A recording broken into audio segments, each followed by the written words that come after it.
तो अगर आपको मुख्यमंत्री बना दिया तो किन किन जिलों का नाम नारियों के नाम पर रखेंगे? हिंदी साहित्य पढ़ने के अगर मैं आपसे पूछूं क्या नुकसान है तो क्या बताएंगे? इतिहासकार इतिहास की जब व्याख्या करते हैं वो इतिहास को किस दृष्टि से देखते हैं? पुलिस प्रशासन के नज़रिए से यूपी को कितने भागों में बांटा जाता है?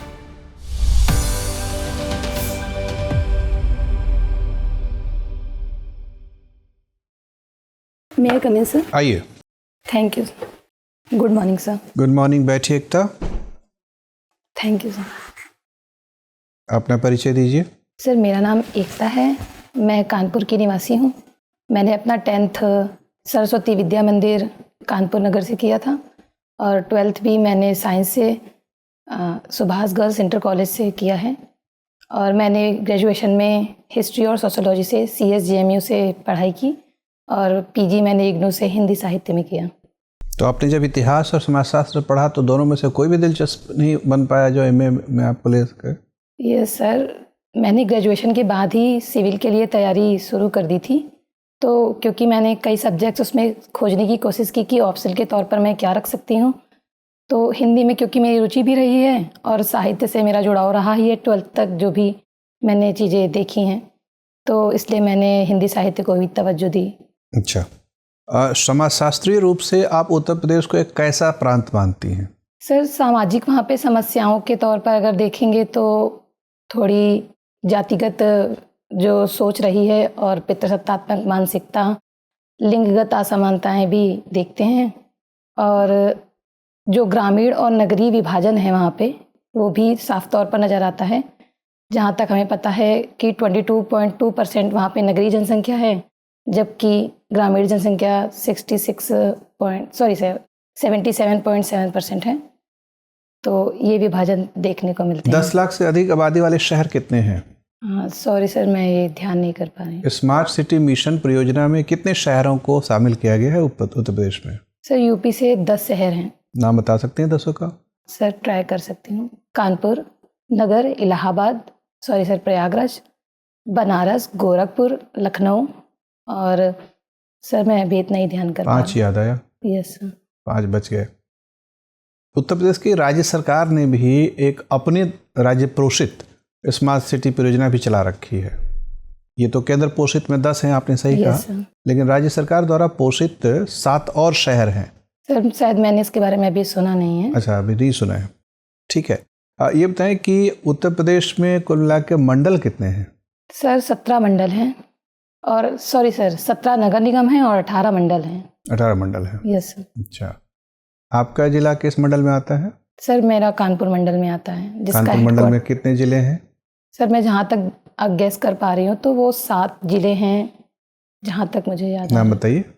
सर ये कानपुर, उन्नाव और इटावा और कानपुर देहात। सर मुझे अभी इतना ही याद आया। 4 याद आया। यस। 3 बच गए। 3 और कौन कौन से जिले हो सकते हैं? सर अच्छा, कुछ लोग आरोप लगाते हैं कि उत्तर प्रदेश में कई जिलों के नाम महापुरुषों के नाम पे तो हैं लेकिन महानारियों के नाम पे नहीं है। क्या उत्तर प्रदेश में कभी कोई महानारी नहीं हुई? सर ऐसा नहीं है, नारियां बहुत सी महान हुई हैं उत्तर प्रदेश से भी, जैसे कि झांसी की रानी लक्ष्मीबाई का नाम है, बेगम हजरत महल हैं लखनऊ से जिन्होंने 1857। तो किसी जनपद का नाम इनके नाम पर क्यों नहीं है? सर इस विषय में शायद। अच्छा, आप झांसी की रानी का नाम जानते हैं? Yes sir, Laxmibai. कोई है लक्ष्मीबाई जिला? सर जिला तो नहीं है लेकिन उनके नाम पे रेलवे स्टेशन या फिर म्यूजियम उनके नाम पे हैं। अच्छा, पुरुषों के नाम पे कौन कौन से जिले हैं, नाम बता सकते हैं? जी सर, अम्बेडकर नगर, संत कबीर नगर, गौतम बुद्ध नगर और आदि। कोई सिद्धार्थ नगर भी है? जी सर, सिद्धार्थ नगर भी है, तो तराई रीजन में है। संत रविदास नगर? जी सर, संत रविदास नगर। तो नारियों की उपेक्षा उत्तर प्रदेश की सरकार क्यों कर रही है? विधानसभा सरकार, किसी में ये बात दिमाग में नहीं आई कि लक्ष्मीबाई के नाम पे एक जिले का नाम रख दें? सर ये सोचा तो जा सकता था लेकिन शायद लक्ष्मीबाई जी को झांसी की रानी के नाम से फेमस वो हुई हैं, तो इसलिए शायद झांसी को झांसी रहने दिया गया। और लखनऊ सर मैं जितना समझ पा रही हूँ यहाँ से। हजरत महल के नाम पे किसी जिले का नाम रख देते? नहीं, ये प्रयास किए जा सकते हैं। तो अगर आपको मुख्यमंत्री बना दिया तो किन किन जिलों का नाम नारियों के नाम पर रखेंगे? सर सबसे पहले तो मुझे लगता है लक्ष्मीबाई जी को वरीयता देनी चाहिए यहाँ पे। ठीक है, एक वो हो गया, झांसी का नाम लक्ष्मीबाई जिला हो गया। और मुझे लगता है सर जो कानपुर में रही हैं अजीजन बाई, उनको भी थोड़ी वरीयता दी जा सकती है। कानपुर का नाम बदल दीजिए। ठीक है सर नाम बदलना इतना भी आसान नहीं है कि बस सोच लेने से नाम बदल जाते हैं। थोड़ी जनता से भी जो हितधारक समूह हैं उनसे भी हमें लगता है कि ये चर्चा की जानी चाहिए। ठीक है। और सर बेगम हजरत महल का भी काफ़ी योगदान रहा है 1857 के रिवोल्ट में, तो मुझे लगता है कि लखनऊ का नाम भी बदल सकते हैं।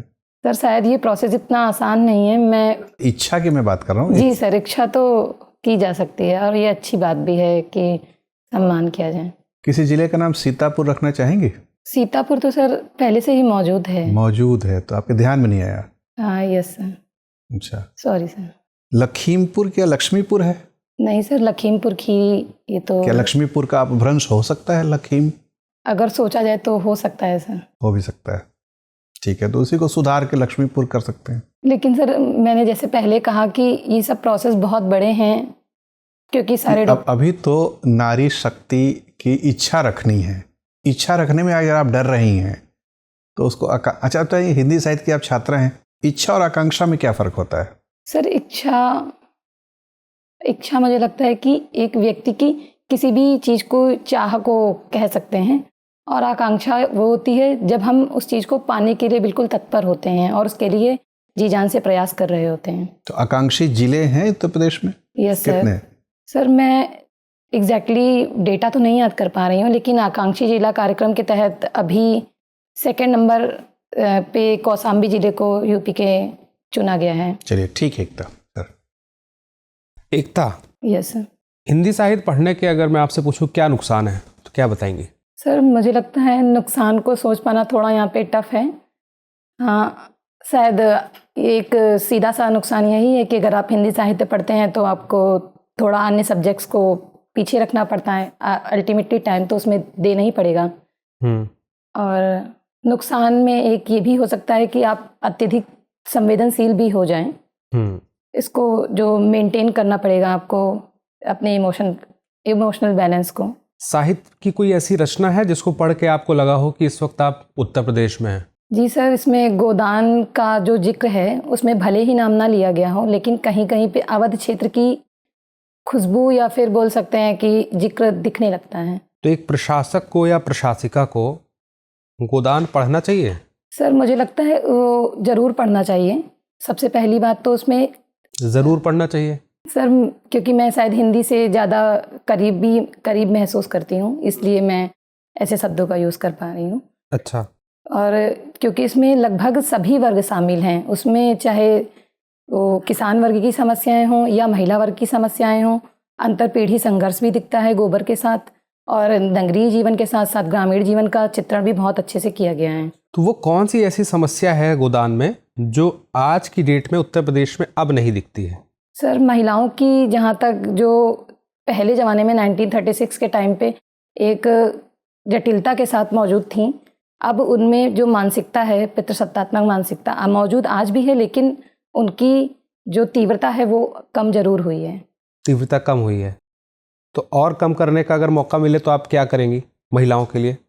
सर मुझे लगता है इसमें शिक्षा एक सबसे बड़ा उपाय या हथियार हो सकता है, क्योंकि शिक्षा से सबसे पहले तो आर्थिक सशक्तिकरण की ओर महिलाएं आगे बढ़ेंगी, और दूसरा शिक्षा जब पुरुष समाज तक भी पहुंचेगी तो वो उनके आर्थिक सशक्तिकरण के कॉम्बिनेशन के साथ जो उनकी कठोरता रही है आज तक महिलाओं को ना बढ़ाने की, उसमें कमी देखी जा सकती है। तो शिक्षा से आपको लगता है कि काम चल जाएगा? शिक्षा पर्याप्त है?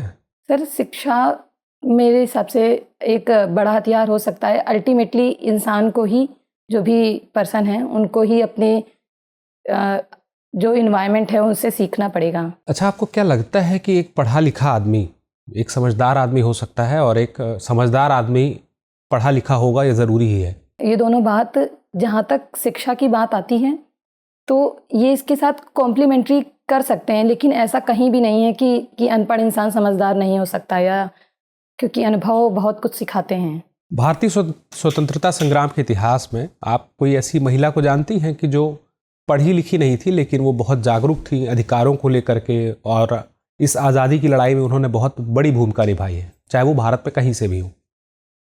कुछ नाम याद कर पा रही हैं जो चर्चा में अभी रहे भी हों? क्योंकि अभी आज़ादी का अमृत महोत्सव चल रहा था, तो बहुत इस तरह के हमने महोत्सव जब मनाए तो ऐसे नाम सामने आए। है कोई नाम आपकी जानकारी में? सर सॉरी सर, मतलब मैं अगर आप थोड़ा सा गेस करने के लिए अलाउ करें तो मैं ट्राई गेस कीजिए। तो ज्योतिबा फुले सर की जो वाइफ हैं, तो उन्होंने जो बालिका शिक्षा वो तो पढ़ी लिखी थी ना? यस मैं सर। पूछ रहा हूँ जो पढ़ी लिखी नहीं थी लेकिन अपने अधिकारों के लिए जागरूक थी। सर एक सती, sorry sir, William sorry sir, Matangini Hazra का नाम सुना आपने? Yes sir. उन्होंने भारत छोड़ो आंदोलन में बंगाल की तरफ से जो पढ़ी लिखी थी वो? नहीं सर, 70 साल की वो महिला थी, लेकिन भारतीय स्वतंत्रता के प्रति उनकी जागरूकता काफ़ी सराहनीय रही है। अच्छा, तो उत्तर प्रदेश की महिलाएं उनसे क्या सीख सकती हैं? सर सबसे पहली बात तो वृद्ध होते हुए भी आगे बढ़ने का जज्बा या अपने लोगों को स्वतंत्र कराने की इच्छा, ये एक प्लस पॉइंट है। ठीक है। और कि आप किसी भी उम्र में आगे बढ़ सकते हैं, ये भी एक ठीक पॉइंट हो सकता है। एकता, यस सर। एकता मुझे ये बताएं इतिहास के विद्यार्थी होने के नाते कि इतिहास में सबाल्टर्न वर्ड की उत्पत्ति कैसे हुई? जी सर, ये जहाँ तक मैं याद कर पा रही हूँ, सबाल्टर्न में एक दलित या निम्न वंचित वर्ग की बातों को उनके नज़रिए से हिस्ट्री को देखने का एक दृष्टिकोण तय किया जाता सबाल्टर्न है। शब्द की उत्पत्ति कैसे हुई? क्या मतलब होते हैं, क्या मायने होते हैं सबाल्टर्न? हिंदी व्याख्या इसके कैसे करते हैं सबाल्टर्न को, यदि हिंदी में ट्रांसलेट करें?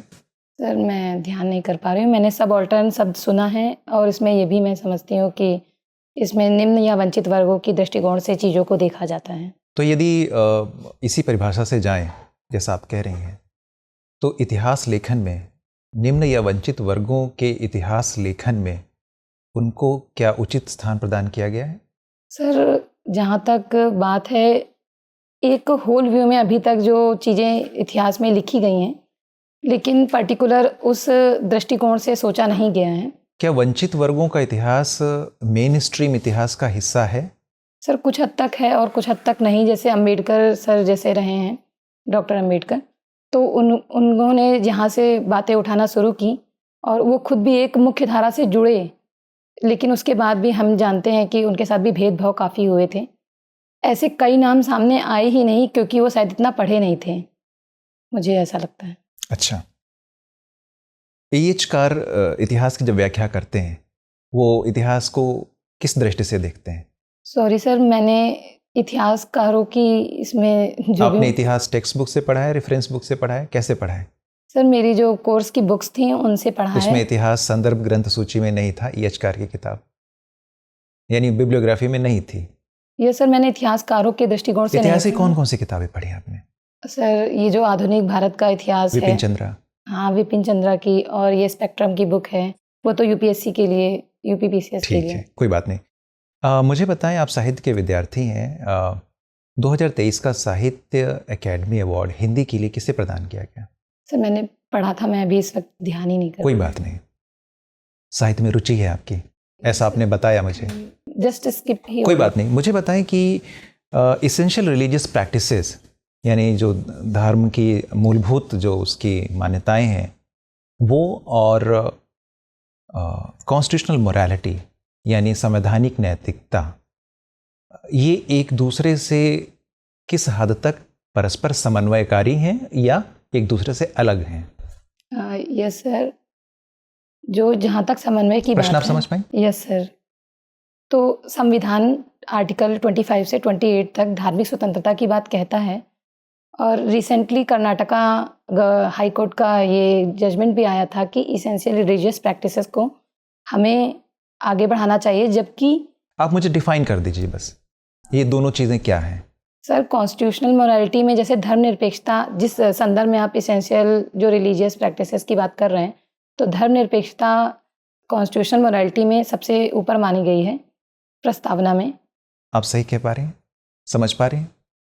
यदि आप इतिहास के विद्यार्थी हैं, पीछे जाएं इतिहास में, 19वीं शताब्दी में राजा राम मोहन राय जब धर्म में या कुछ धार्मिक कृतियों के बारे में सुधार की बात कर रहे थे, सती प्रथा और बाकी सब चीज़ों के बारे में, या अन्य कई हमारे जो महापुरुष थे, यस सर। बाल विवाह, विधवा विवाह, इस तरीके के प्रयास कर रहे थे। उस समय सुप्रीम कोर्ट नहीं था, यस सर। लेकिन धर्म के अंदर कुछ कुरीतियाँ थीं। वहाँ पे क्या आप कुछ मूलभूत मान्यताओं को देख पाती हैं जो कि धर्म के अंदर अंतर्निहित कुरीतियों को दूर करने के लिए जब कोई प्रयास करता है तो किस हद तक सफल हो पाता है? सर जैसे राजा राम मोहन राय ने सती प्रथा के उन्मूलन का प्रयास किया, उनको भी कई विरोधों का सामना करना पड़ा। जैसे धर्म सभा आंदोलन उनके ही विरोध में उठा और उन्होंने काफ़ी कुरीतियों को पहचाना भी, जैसे विधवा विवाह ईश्वर चंद्र विद्यासागर आगे जाकर उन्होंने किया। बाल विवाह को लेकर भी प्रयास किए गए। तो ये धर्म में मौजूद कुरीतियों का ही परिणाम था। 19वीं शताब्दी में यदि हम बात करें कोई महिला सुधारक जिन्होंने शिक्षा के क्षेत्र में बहुत कार्य किया हो, महिलाओं की शिक्षा के बारे में कौन कौन से नाम याद आते हैं आपको? सर सबसे पहले तो सावित्रीबाई फुले जी का नाम याद आता है। और अंतिम प्रश्न आपसे, कानपुर की आप रहने वाली, कानपुर विश्वविद्यालय का नाम छत्रपति शाहू जी महाराज है। यस। यदि मैं ये कहूँ कि डॉक्टर अंबेडकर को अंबेडकर बनाने वाले व्यक्ति छत्रपति शाहू जी महाराज थे, ये कितना सार्थक होगा? सर बड़ौदा प्रांत के जो शासक रहे हैं और उनके जो ऊपर छत्रपति के रूप में साहू जी का क्या योगदान था? किस तरीके से मदद की, किस तरीके से उनके व्यक्तित्व के लिए अच्छा कार्य किया? सर सबसे पहले तो छात्रवृत्ति देने में उनका योगदान रहा है और उनको विदेश भेजने में भी उनकी भूमिका रही है। और जो इतिहास के विद्यार्थी हैं, ये छत्रपति शाहू जी महाराज ने बलूतदारी व्यवस्था को समाप्त किया अपने रियासत में। ये क्या थी बलूतदारी व्यवस्था? सॉरी सर, मैं इसमें अवेयर नहीं। कोई बात नहीं सर। एकता, नेपाल से हमारे संबंध कैसे चल रहे हैं अभी? सर नेपाल में एक टर्म यूज़ किया जाता है नेपाल के संदर्भ में, रोटी बेटी का संबंध है भारत का उनके साथ। और ये जो बात आ रही है, जैसे लिपुलेख का मामला है या ये जो विवाद, सीमा विवाद देखने को मिलते हैं, ये शायद चीन के इन्फ्लुएंस से जो नेपाल है वो भारत और चीन के साथ बैलेंस बिठाने की कोशिश करता है ताकि उसका स्वयं का आर्थिक हित सर्वोपरि रूप में सामने आए। और नेपाल के कुल आबादी में मधेशी आबादी का प्रतिशत कितना है? सर मैं डेटा के अच्छा, मधेशियों की लगभग संख्या कितनी है नेपाल में? फिर भी सर 30% प्लस है, मतलब मैं एग्जैक्टली ध्यान नहीं कर पा रही हूँ। ऐसे आपने अंदाजे से 30% लगाया? हाँ, वो तराई रीजन में उन्हीं उत्तर का प्रदेश के कितने जिलों की सीमाएं नेपाल से लगती हैं? सर 13 जिलों। 13 नाम बता पाएंगे? हाँ, सिद्धार्थनगर, महाराजगंज, बलरामपुर और उधर लखीमपुर खीरी और 4 है। अभी मैं शायद इतना ही याद कर पाई। इस सीमा की रक्षा का दायित्व किस पर है? ITBP को दिया गया है। Indo Tibetan border security force. Yes sir. Tibet से तो इसका संबंध है नहीं। ITBP तो तिब्बत के सीमा के लिए है। सर मैं जहाँ तक याद कर पा रही हूँ EC के इसके ही लिए है, मतलब मैं गलत हो सकती हूँ। ठीक है। ये बताएं कि पुलिस प्रशासन के नज़रिए से यूपी को कितने भागों में बांटा जाता है? जैसे सिविल प्रशासन के नज़रिए से मंडल और ज़िले हैं, पुलिस प्रशासन के नज़रिए से क्या वर्गीकरण है? शायद सर प्रशासन जो 18 मंडल की ही बात अभी भी पुलिस प्रशासन में भी लागू होती है। नहीं, उसका नाम अलग है। सॉरी सर, मैं नाम नहीं याद कर क्या रही। उत्तर प्रदेश में कुछ शहरों या जिलों में कमिश्नरेट सिस्टम ऑफ पुलिसिंग भी है? यस, 7 जिले ऐसे हैं जहाँ पे है। कौन कौन से हैं? उनमें कानपुर, वाराणसी, गोरखपुर, प्रयागराज और लखनऊ, नोएडा या गौतम बुद्ध नगर, और मैं एक ध्यान नहीं कर पा रही हूँ। अच्छा, ठीक है। तो क्या फ़र्क पड़ गया है? कमिश्नरेट सिस्टम को लागू करने से फ़र्क क्या पड़ा? सर जो इसमें मेन डिवीज़न है वो है DM और जो ज़िले के पुलिस प्रशासन के प्रमुख होते हैं, उन पहले पुलिस प्रशासन के प्रमुख को ज़िले के DM के प्रति उत्तरदायी होते थे। अभी वो गृह सचिव जो राज्य सरकार में हैं उनके प्रति डायरेक्ट उत्तरदायित्व उनका बनता है। ठीक है। ये बताएं कि कानपुर का गणेश शंकर विद्यार्थी जी से क्या संबंध है?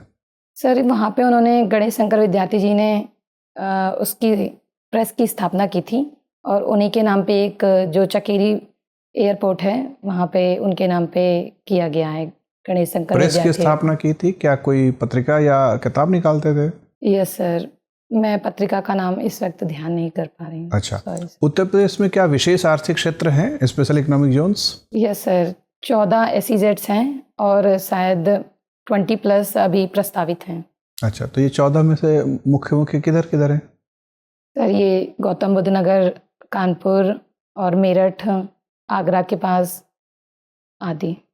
चलिए ठीक है, एकता आपका इंटरव्यू हो गया, आप जा सकते हैं। Okay sir, thank you. Thank you sir.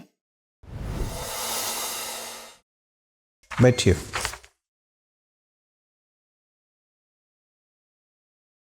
बहुत कम उम्र से आपने तैयारी शुरू कर दी। Yes sir.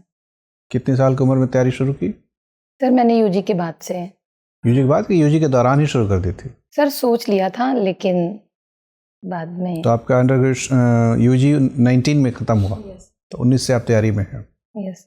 ठीक है, ठीक है। आप लगभग सर्वाधिक युवा कैंडिडेट में से एक हैं जो यहाँ पहुँची हैं, इंटरव्यू दे रही हैं। 22 आपका पूरा हुआ है ना? 23 पूरा हो गया है, 23 हो गया है, फिर भी ठीक है।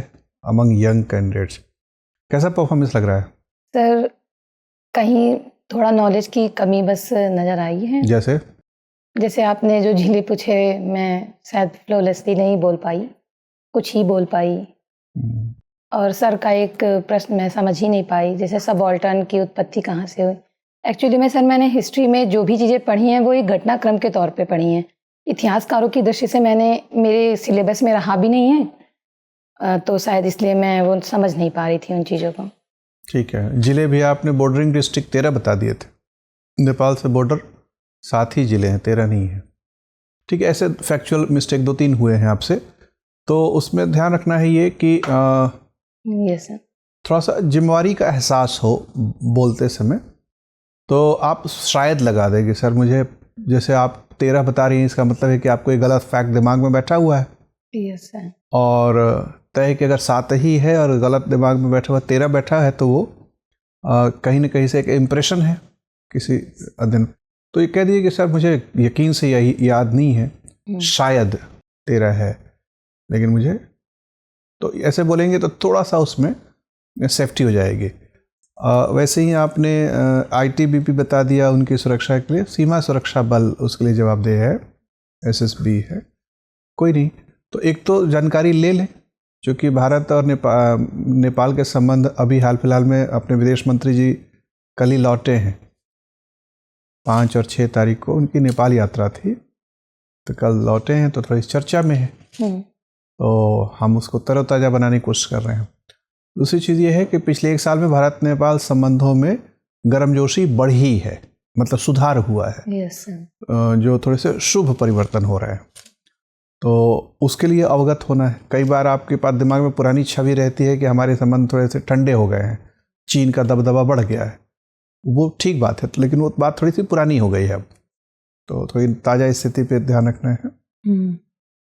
लेकिन कुल मिला के आपका इंटरव्यू सारा का सारा बहुत अच्छा रहा, मतलब आपकी एंट्री ठीक है, आपने शिष्टाचार वाली सारी बातों का ध्यान रखा, प्रवेश करने से पहले अनुमति लेना, अभिवादन करना, बैठने के बाद धन्यवाद ज्ञापन करना, बैठने की भंगिमा भी आपकी ठीक है, ड्रेस भी आपने अच्छा पहना हुआ है।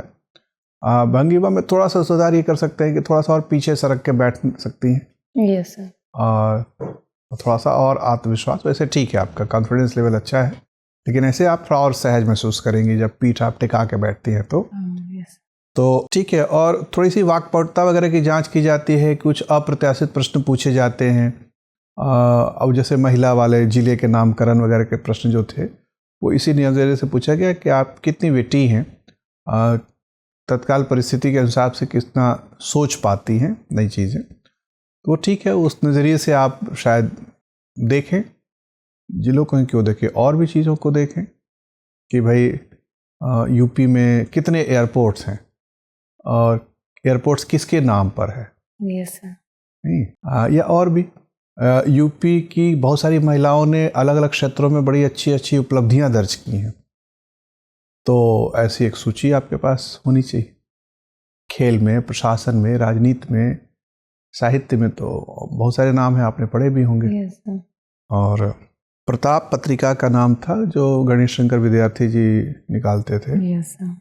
और कैसे उनकी मृत्यु हुई थी, इस पे भी सवाल पूछ सकते हैं लोग।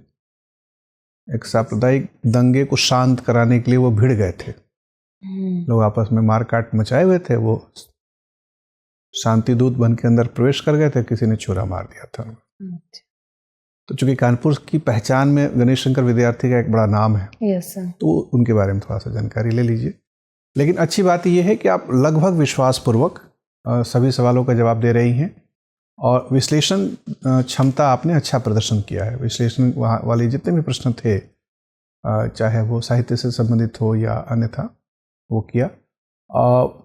संविधान के जो मूल अधिकार संबंधित खंड थे उसको थोड़ा सा परिमार्जित कर लीजिए थोड़ा सा, और सटीक स्थिति बता सकती तो बेहतर था। ध्वनि का स्तर आपका ठीक है, आई कांटेक्ट ठीक है, बॉडी लैंग्वेज ठीक है, मतलब अनावश्यक हेड मूवमेंट वगैरह नहीं है। यस। कम उम्र होते हुए भी परिपक्वता नज़र आती है कि आपने विभिन्न विषयों पर चिंतनशीलता दिखाई है, वो अच्छी चीज़ है। और सौम्य हैं आप, विनम्र भी जितना चाहिए उतना विनम्रता भी है। यस। जितनी चाहिए कि थोड़ी सी दृढ़ता हो व्यक्तित्व के अंदर, उसके लिए हम लोग देखते हैं कि आप कितनी मुखर होकर बात कर रही हैं। यस। तो वो मुखरता भी है जिससे पता लगता है कि आप बहुत दबाव में झुकने या टूटने वाला नहीं है, थोड़ी दृढ़ता भी है। ये सब चीज़ें आपके साथ अनुकूल चल रही हैं। तो आशा है कि आप अच्छे अंक पाएंगे। थोड़े बहुत फैक्चुअल चीज़ों पे देख लें, हम लोगों ने मंडला आर्ट और जॉगिंग वगैरह पे बहुत सारे प्रश्न नहीं पूछे, लेकिन इसलिए क्योंकि शायद हॉबी पे वो ज़्यादा सवाल पूछ भी नहीं रहे हैं। डेफ में सर फिल ही नहीं हो रहा है। हाँ, फिल ही नहीं हो रहा है। तो जब आप परिचय में बताएंगी तभी उधर उनका ध्यान जाएगा। Yes sir. फिर भी अगर आपको लगता है कि नहीं मेरे को बताना चाहिए और मैं उधर सवाल पूछे तो अच्छी बात है। Yes sir. तो अपने परिचय में ही कह दीजिए कि मुझे मंडला आर्ट पसंद है। सर ये पता नहीं क्यों मैंने ये सोचा हुआ भी था और घर में प्रैक्टिस भी इसी बात की करती हूँ, लेकिन स्किप हो जाता है दिमाग से ही एट अ टाइम। जैसे आपने इंट्रो पूछा उसके बाद ही मुझे बोलना था, ये मैं डिसाइड करके आई थी। लेकिन तो इसका मतलब कि अभी कायदे से लगाव उससे विकसित नहीं हो पाया है? सर जो फिजिकल वाली एक्टिविटी है उससे तो मेरा लगाव है, लेकिन वो बोलने के सेंस में आ नहीं पा रहा है, पता नहीं क्यों। कोई नहीं, यस सर। हो सकता है उस वक्त याद आ जाए। अगर आपकी तैयारी अच्छी है और याद आ गया तो सवाल पूछेंगे तो बता दीजिएगा, नहीं तो रह गया तो इसका तनाव भी क्या लेना है, क्योंकि बहुत सारी चीज़ें हैं पढ़ने के लिए और पूछने के लिए। ठीक है, तो अच्छा है। आपको कोई और संशय या दुविधा हो तो बताएं। सर स्टार्टिंग में जैसे आपने वो क्वेश्चन किया था कि महिलाओं के नाम पर क्यों नहीं है, या क्यों कोई किसी ने क्यों नहीं सोचा, तो इसका अच्छा सा जवाब क्या हो सकता है? एक तो अच्छा सा जवाब यही होता अगर आपने सीतापुर नाम बता दिया होता। तो वो आपके उसी विट की जांच के लिए थी। मतलब आप इस आरोप के दबाव में आ गई कि महिलाओं का सम्मान नहीं किया जाता है, तो आपसे अपेक्षित है कि आप कहेंगे नहीं नहीं महिलाओं का सम्मान किया जाता है, हालांकि उसमें और सुधार की जरूरत है और ऐसा प्रगतिशील रूप से हो रहा है।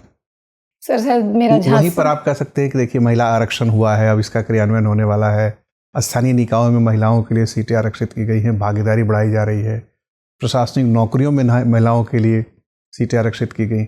बहुत सारी चीज़ें बोलने के लिए थी। जी सर। उस अवसर, मतलब आप समझिए कि किसी पे आप आक्षेप लगा रही हैं या प्रशासन पर कोई आक्षेप लगा रहा है, तो मुझे और आपको डिफेंड करने का दायित्व दिया गया है। Yes sir. कि सरकार के बचाव में आपको स्पोक्स पर्सन का काम करना है। यस। तो आपके पास सूचनाओं की पूरी झड़ी होनी चाहिए। हाँ, लेकिन आप कहें कि इसमें और बेहतर करने की गुंजाइश, इतने प्रयास के आने के बाद। हाँ, तो वो निरंतर प्रगतिशीलता चल रही है, आगे और भी काम होंगे। सर वो जो झांसी की रानी वाला मेरा तर्क था, तो क्या उसको थोड़ा ठीक मान सकते हैं? ठीक है, काम चलाऊं कि ठीक है झांसी है, झांसी की रानी का नाम है। यस। तो something is better than nothing. जी सर। और वो कॉन्फिडेंस के कॉन्फिडेंस ठीक है आपका, इससे ज़्यादा कॉन्फिडेंस की जरूरत नहीं है, मतलब पर्याप्त है। यस। और सॉरी कहने का तरीका ठीक है, वो अच्छा है। उसमें थोड़ा सा कभी कभी अगर मान लीजिए 4-5 बार सॉरी करने की जरूरत पड़े तो एक रूपता से बचने के लिए आप थोड़ा सा बदलाव करके कि इसको मैं सर इसको बहुत ज़रूरी है, मैं पढ़ूंगी। यस। अभी पढ़ा था, अभी ध्यान नहीं आ रहा है, मैं इसको रिवाइज कर लूँगी। ऐसे कहने के तरीके अलग अलग हो सकते हैं। जी सर। चलिए, all the best. Okay sir, thank you. Thank you sir.